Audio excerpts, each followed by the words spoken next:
So much tight racing here at the Whistler Slider Center. You can see some of our results just right behind us. The men's race was so fun. Germany leading, and then the women's race right here is also going to be tight coming up. So it's a little different format. We're running the men's race and the women's race together, which is kind of fun because we see the whole thing. But before we get into all of it, we have a very special guest. I almost want to say Royal Highness a little bit. You hold such a high position. Thomas Schwab, he's over German bobsled, skeleton, and luge. How does someone even do all of those jobs at once? I have a big office and I have CEO partners that helps me, and also the head coaches in each discipline, and that works. Wow. And you used to compete. Tell us a little bit about your career and moving into this position. I'm the whole life in this sport. Really, the whole life. First as an athlete till 89. Then I started a career as coach, luge coach, junior. Well, you just went over your athletic career so fast. An Olympic medalist. You had so many medals within your career. Tell us a little bit about winning that Olympic medal, what that felt like for you as an athlete. Yeah, this is... I have a great team in this time where I was the German coach, and we won. My team won so many medals, and we have so exciting athletes in this team, in the women's doubles and men's. And the big challenge is if you have in a team so many parts of winning. This is complicated to handle that. Each of them will win a race, and the big thing is you have to handle that and have a good atmosphere in your team. This is the secure of this success. It's the secret to finding all the medals, which I think can be really hard to do sometimes for teams, right? Like a cohesiveness, make sure everyone gets along and they can compete well together. So to do that as a coach is congratulations on all your success as a coach. So now, as you're over luge, how do you, and bobsled and skeleton, but since we're here at a luge race, we'll talk just about luge for a second. How do you prepare the German program going into a season?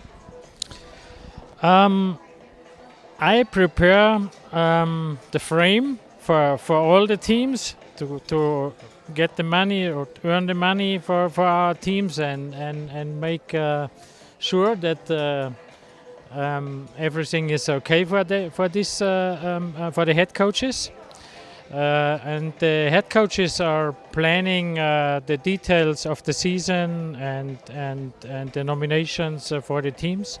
That's a different part. My part is to talk with the German government and looks. You're the in-between guy. Support from the German government, yes. Well, for how successful the German program is, your job is quite a large one. You guys have such dominance in the sport of luge. Why do you think Germany is so successful in all of the sliding sports? Without sharing secrets, of course. You can tell me them later. Yeah. No, I think a big advantage is to have all sport in one federation. For example, Andre Lange, is a hero in bobsleigh. He slid before luge many years. He was not so 100% successful, and then he moved with this experience to bobsleigh, and he changed. The change for him was. He was 18 years old. He was a young bobsledder, but with a lot of experience from luge, and that was the big advantage for him. And good, you have to be strong. You have to bring with you a strong athletic. He bring that, and then he was absolutely successful in this sport. And this is the good thing. Some of our athletes moving from this sport to this sport, and some of them are very successful with these changes. I'm really glad you brought this up, actually, because it's a part of the German program that you said that's very special to you guys, because a lot of federations, if someone leaves one sport, then they're not connected to the other sports. Now, I know luge is kind of the original. Everyone starts younger. What's the average age for a German athlete to start in luge? 7 years, around 6, 7 years. It's getting earlier and earlier year by year, but that's the age right now to start a luge career. That and bobsled, when do they usually start? In bobsleigh with 16, 15, 16. Yeah. And in best case, you have some years behind of a luge sled. Yeah. That's the best.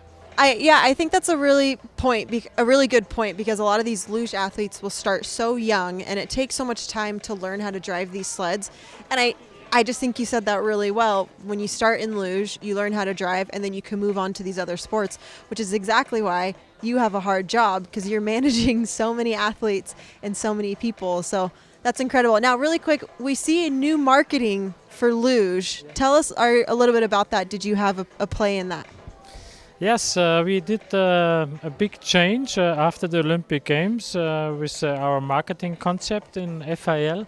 So we have now one sponsor part more. We have before 4 main partners. Now we have 5, and we have a new set design here with a new World Cup logo. And I think it's very clear. It's very fresh, and I think this is a new view of our sport. I love it. I do think it looks really great. You can see it on our program. You can see it when you see the timing on the screen. So thank you for all of your creativity in that. It's been really fun. Well, anything you'd like to share to all of the German and European fans watching back home? That's right. Yes, this is the right channel. Yeah.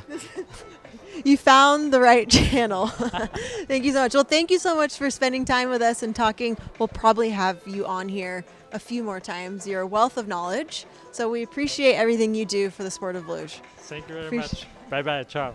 Bye, Thomas. Well, everybody, it's been a fun day so far. We've only had one run down. We have the next one coming up.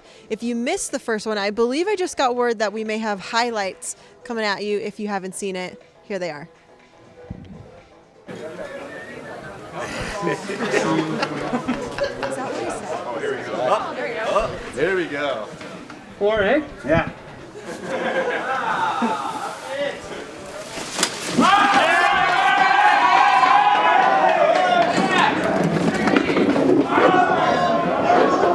And Justin Smith, their farewell run to the Whistler Sliding Centre, and indeed the sport of luge Walker Smith, 4 times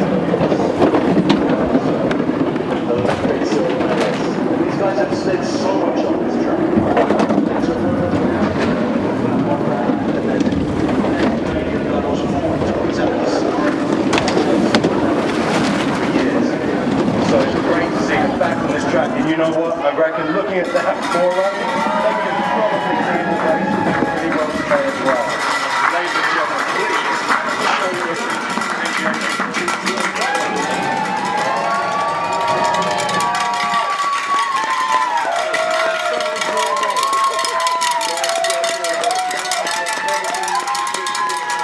Thanks, everybody. Huh? No, not at all. Not at all. And then I remembered you don't have to drag here, so I can relax throughout the day. Well done. There is someone in this one that doesn't see it. Oh, man. Hey, push the control button, please. Thank you. Thanks for being here.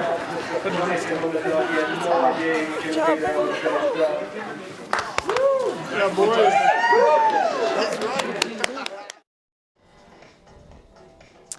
That was the retirement run of Tristan and Justin. They've had so many incredible years here in Whistler. So fun to watch them, and what an honor for their retirement to be a part of our World Cup Luge program. Now, guys in the booth, are you there?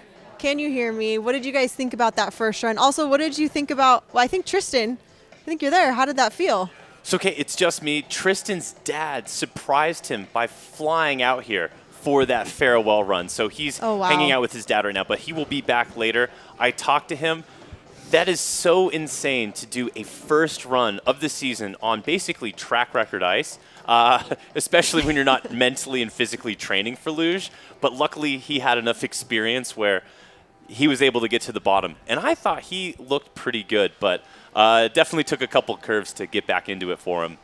Well, I was with Sam Edney up here at the top and one of his teammates, and we saw him trying to drive, I believe it was into curve 9. And it was like, the sled isn't responding. It's not doing what he needed to do. So I'm also glad that they made it down. And they did look great. This ice is so fast. So yeah, what did he say about it? Was he nervous or? Yeah, luckily he has a lot of training on this track, so this is a track that he can probably do in his sleep.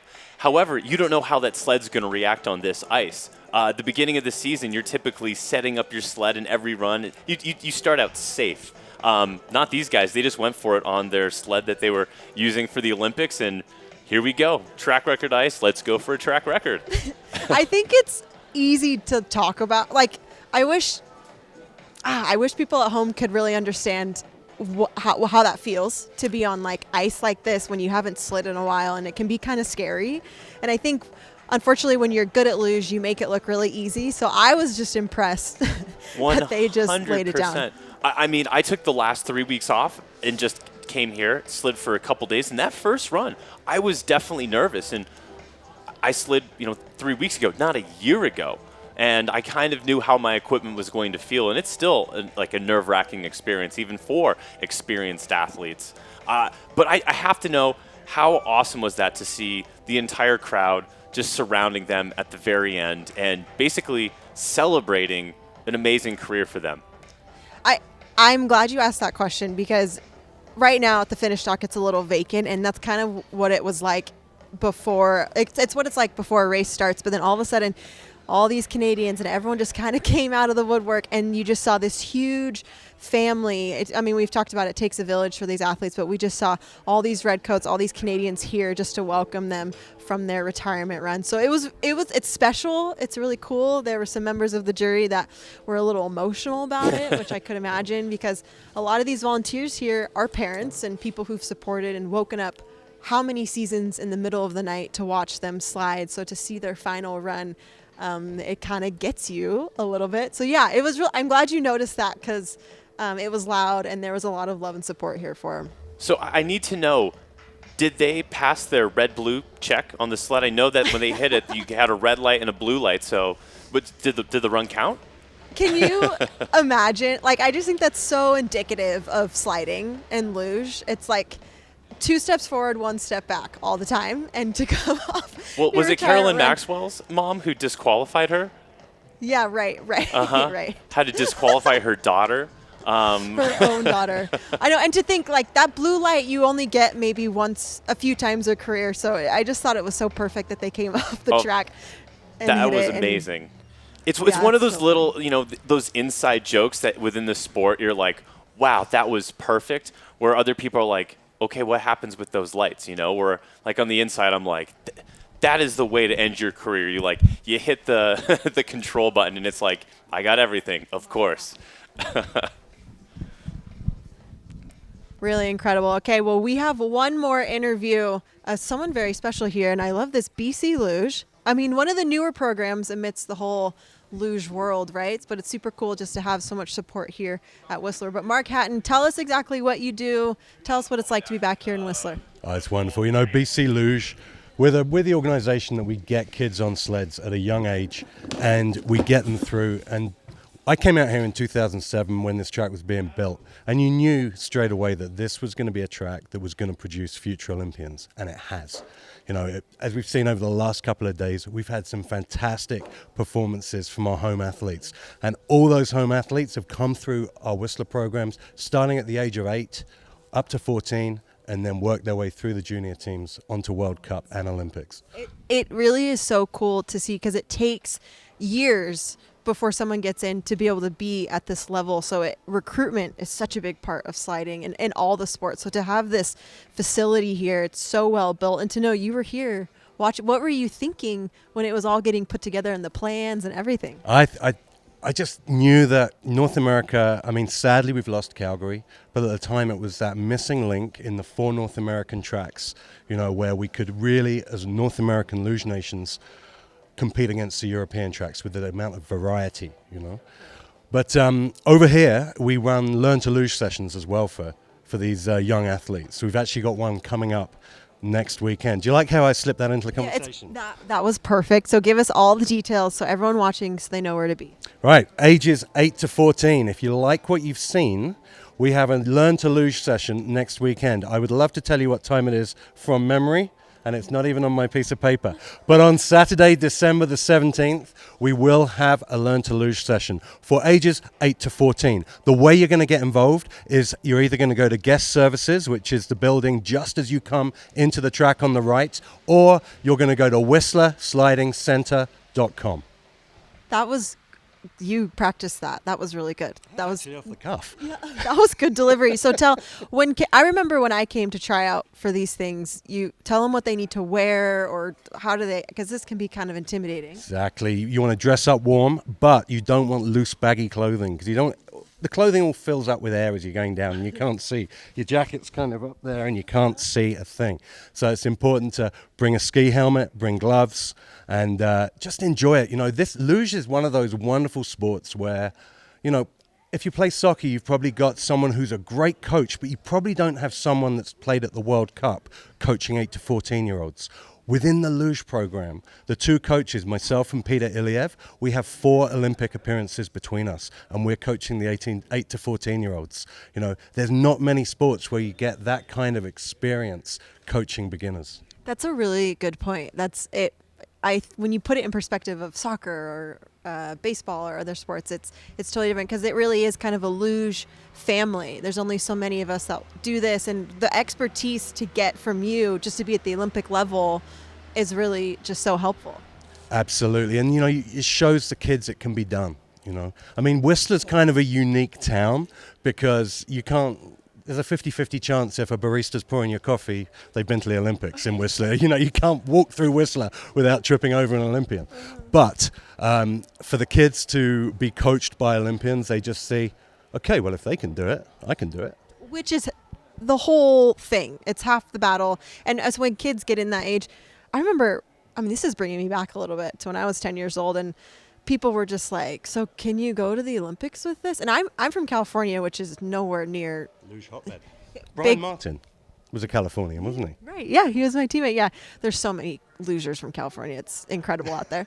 But when you get involved, you're doing it just because it's fun and it's different, but you don't really think like, oh, can I actually go to the Olympics? But the truth is you absolutely can. Proof. Everybody here that got involved was just doing it just for fun. So anyone that wants to come try out, it's super cool. Bring your friends, bring your parents, and just to have a chance to go down one of the fastest tracks in the world. Absolutely. And if you want to keep funding these young athletes, we have a beer and hot dog stand just down by Curve 14. Go and get yourself a drink today if you're on venue. Get yourself a hot dog. Every piece of money you spend at that hot dog stand is going to go back to our young athletes and get them to the podium in the Olympics. That was also a good plug. Really quick, how did you get involved? Do you remember when you first slid? Yeah, I first slid in Eagles in 1994. It's a long time ago. Yeah, and just, I don't know, that first run, you know, it's one of those things you never get that feeling back because there's all that mystery around what is this going to feel like? And you get on the sled and you're going so fast, you're so close to the ice, and then you know what it's like. But it's that anticipation you get between your first ever run on a luge sled is just incredible. You will never replicate that feeling. And I'm so jealous of these kids that get to come out here and slide down the track and experience that discovery moment of, oh my goodness, this is going to be my life.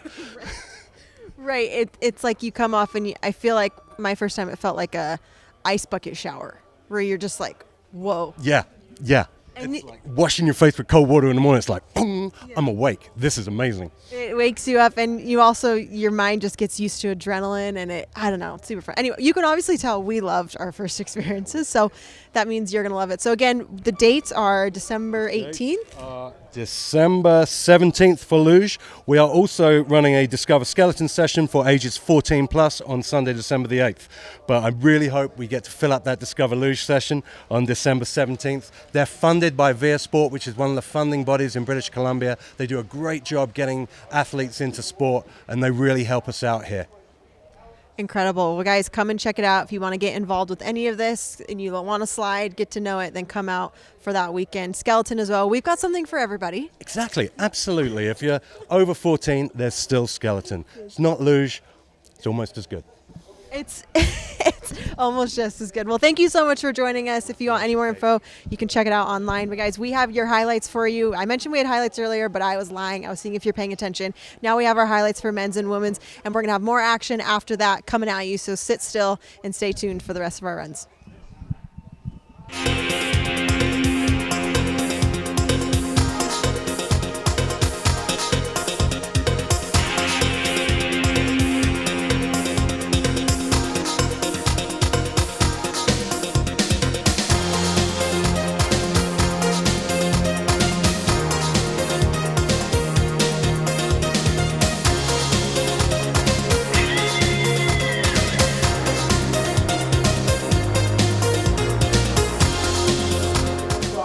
Luge World Cup here in Whistler. We've got women's racing coming up in just a little bit.